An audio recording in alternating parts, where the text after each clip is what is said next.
Salut les amis, aujourd'hui nous allons voir le cycle menstruel. Si vous n'êtes pas encore abonné, je vous demande de le faire, de regarder toute la vidéo. Si vous êtes satisfait, vous allez partager avec vos amis, vous allez liker et vous allez activer la cloche de notification.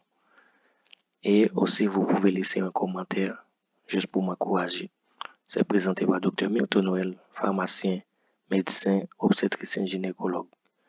Les règles se caractérisent par la perte d'une couche du revêtement de l'utérus, la plus interne qu'on appelle l'endomètre, accompagnée par un saignement. Les règles surviennent en moyenne tous les mois, sauf pendant la grossesse et après la ménopause. Les règles commencent normalement avec la puberté et s'arrêtent définitivement avec la ménopause. Par définition, le premier jour de saignement est considéré comme le début de chaque cycle menstruel. Il se termine immédiatement avec la période menstruelle suivante. Les cycles durent 25 à 36 jours. Approximativement, il y a 10 à 15% des femmes qui ont un cycle menstruel qui dure 28 jours. 20% des femmes ont un cycle irrégulier, c'est-à-dire la durée peut être plus longue ou aussi plus courte que la moyenne. Les cycles sont en général plus longs au cours des premières années suivant le début des règles, ménage, et aussi avant la ménopause. Les saignements menstruels durent 3 à 7 jours, avec une moyenne de 5 jours. La perte de sang par cycle varie généralement de 15 à 70 ml. Souvent, on dit qu'une serviette ou un tampon hygiénique, selon son type, peut contenir jusqu'à 30 ml de sang. Le sang menstruel a une différence avec le sang des plaies. C'est que le sang menstruel ne se coagule pas, à moins que le saignement ne soit abondant. Si le saignement n'est pas abondant, ça ne va pas se coaguler. Toutefois, si c'est abondant, ça peut toujours se coaguler. Nous savons que le cycle menstruel est régulé par les hormones qui sont produites par l'hypophyse, à savoir les gonadotrophines, FSH, LH. Ces hormones, à savoir les gonadotrophines, vont agir sur les ovaires et les ovaires vont produire les œstrogènes et la progestérone. Le cycle menstruel se compose de 3 phases. La première phase, c'est la phase folliculaire qui commence avec le début des règles, le premier jour des règles, jusqu'au jour où l'ovule va être libéré. La deuxième phase, c'est la phase ovulaire. C'est la libération de l'ovule. Et la troisième phase, c'est la phase lutéale qui survient après la libération de l'ovule. La phase folliculaire commence le premier jour des saignements menstruels. Mais le principal événement qui caractérise cette phase, c'est le développement des follicules au niveau des ovaires. À ce stade, l'hypophyse va augmenter légèrement la sécrétion de FSH, folliculostimuling hormone, c'est l'hormone folliculostimulante. Ça va entraîner la croissance de 3 à 30 follicules. Chaque follicule contient un ovule. Et lorsque le taux de cette hormone décroît, seulement l'un des follicules, appelé follicule dominant, va continuer son développement. Il y aura une augmentation de la fabrication des œstrogènes et les autres follicules vont se dégénérer puisque c'est seulement le follicule dominant qui va continuer sa croissance. Les œstrogènes en croissance commencent également à préparer l'utérus. Et il y aura une production d'hormones lutéinisantes qui va provoquer l'ovulation. En moyenne, la phase folliculaire dure 13 à 14 jours. Parmi les 3 phases que nous venons de voir, c'est cette phase dont sa durée peut varier. Elle tend à se réduire autour de la ménopause. Cette phase se termine lorsque le taux d'hormones lutéinisantes augmente. Dès qu'il y a augmentation de l'hormone lutéinisante, ça indique qu'il va avoir ovulation. Eh bien, on va tomber dans la phase ovulatoire. Toutefois, il faut savoir qu'il existe différents types de follicules évolutifs qui correspondent à des stades de maturation progressive de la même structure morphologique. Ce sont chronologiquement le follicule primordial qui va se transformer en follicule primaire.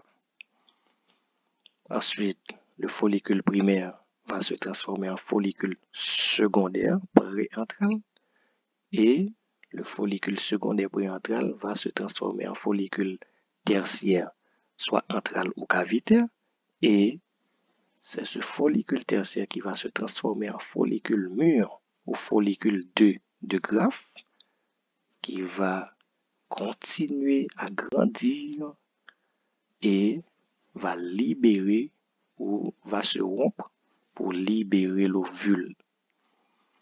Après sa rupture, il va se refermer et pour se transformer en corps jaune. La phase ovulaire commence lorsque le taux d'hormones lutéinisantes augmente. Ça va stimuler le follicule dominant et se renfle jusqu'à sa rupture, ce qui induit la libération de l'ovule.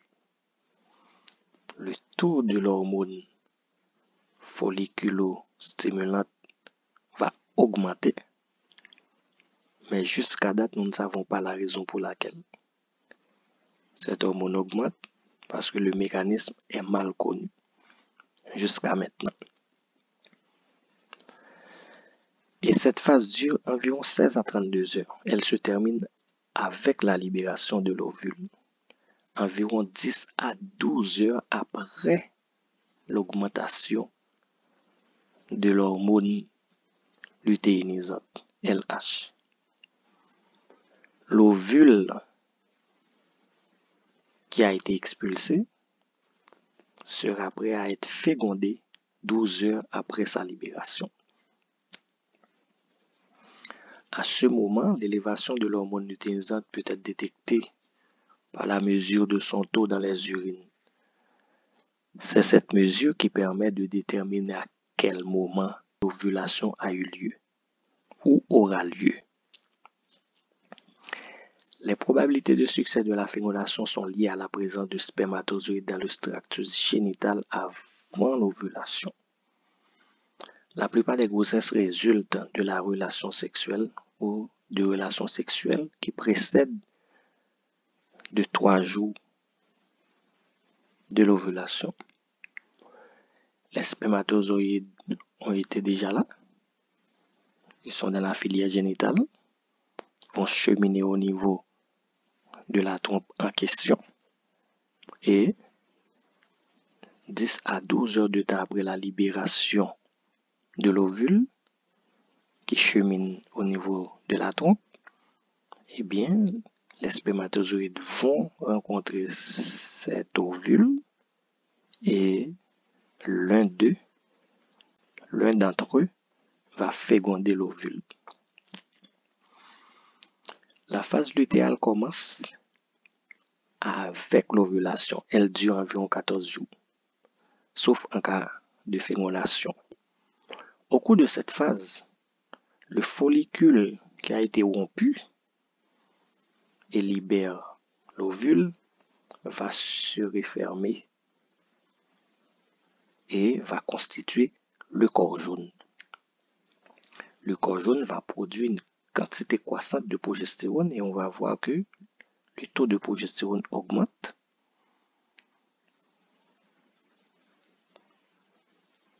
Ce qui va préparer l'utérus, du moins l'endomètre, pour une éventuelle implantation de l'embryon. S'il y avait fécondation. La progestérone qui est sécrétée par le corps jaune va épaissir l'endomètre et le remplir de liquide et de substances nutritives dans le but de nourrir l'embryon, et elle va aussi épaissir la glaire cervicale, formant un bouchon de mucus pour empêcher la rentrée de spermatozoïdes et des bactéries au niveau de l'utérus. Au cours de cette phase, la progestérone entraîne également une légère élévation de la température corporelle, ce qui va rester élevé jusqu'au jour des règles. Cette élévation de la température peut être utilisée pour déterminer s'il y a ovulation. Pendant presque toute la phase lutéale, le taux d'œstrogène reste élevé.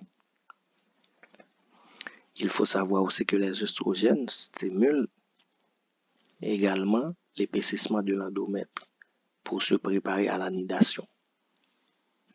Si l'œuf, ou du moins l'ovule, n'est pas fécondé, le corps jaune va involuer.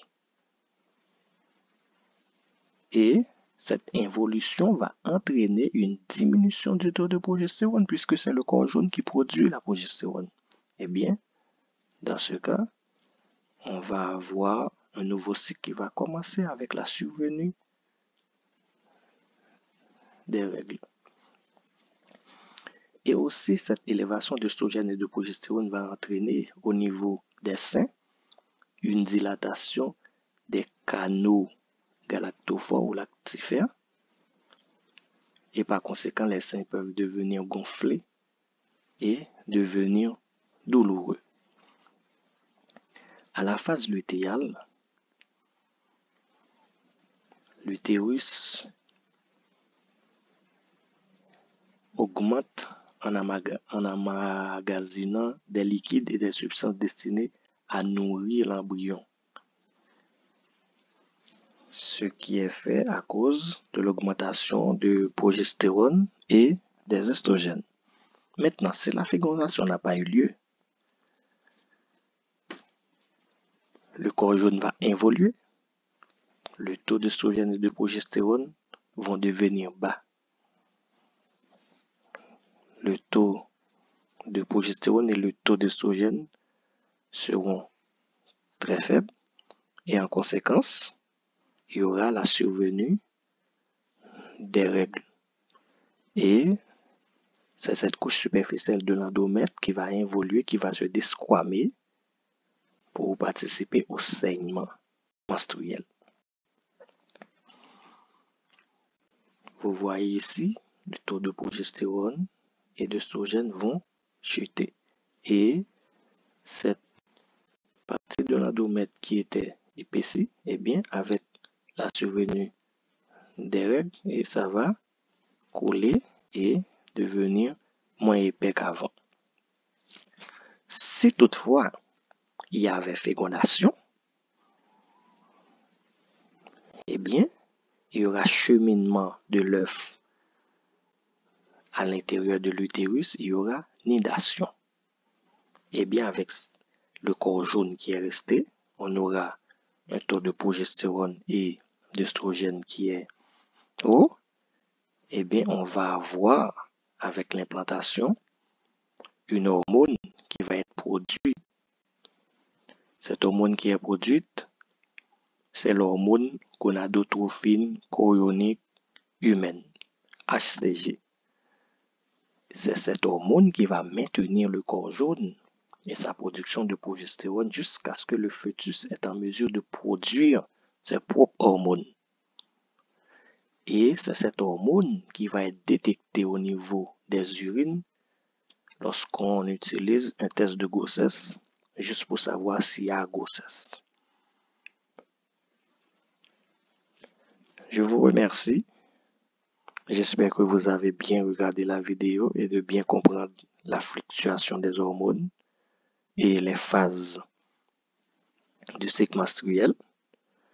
Si vous avez des questions, vous pouvez me les envoyer par email à l'adresse suivante: myotonoel@gmail.com.